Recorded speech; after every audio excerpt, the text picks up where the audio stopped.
first, fast, accurate. You're watching WSBT-22 News at 5:30.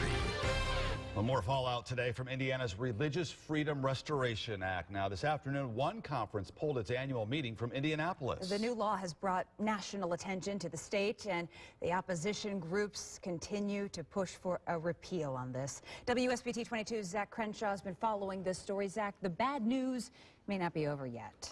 Unfortunately for Indiana, Jennifer, the state is seeing more unintended consequences from Senate Bill 101. Chicago Mayor Rahm Emanuel has reached out to lure Indiana businesses to move to Illinois. And just today, the governor of Connecticut joined Seattle and San Francisco to boycott city and state-funded travel to Indiana. The controversy is refusing to go away, in part due to the momentum opposition has built on social media.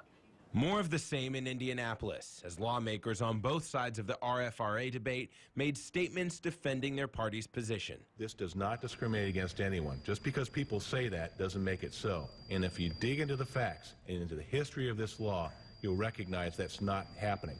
And it won't happen in Indiana either. We have to send a strong message of commitment to fairness, equality, and welcoming in the state of Indiana. And the first step to do that is to repeal. Since the bill was signed into law last week, there have been rallies and protests. This is what democracy looks like. But the real momentum against the law has come online. The public has been educated, and the public is angry. The hashtag Boycott Indiana was trending on Twitter at one point, with celebrities and politicians using it to sound off in opposition. St. Mary's communication professor Terry Russ says the big names like George Takei and his more than 1.5 million followers are part of the reason for the big reaction. He was one of the first famous people to really come out and speak openly against it. He was right there that same evening, and then it's just continued to mushroom since then. Facebook has also been a platform for both sides to share articles and discuss the bill's purpose. Saying, you know, even if you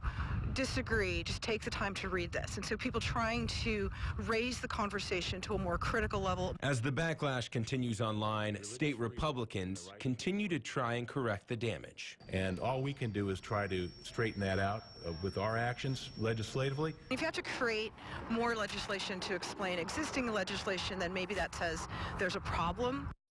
As Indianapolis businesses decide how to handle the new law and whether to stay in state, Apple CEO Tim Cook wrote in a Washington Post op-ed today that he opposes the legislation wherever it emerges. He also encouraged others to join him. Now, Governor Pence says changing the bill's wording is not a part of his agenda, but does hope to clarify it for people who have questions and concerns. At the live desk, Zach Crenshaw, WSBT 20.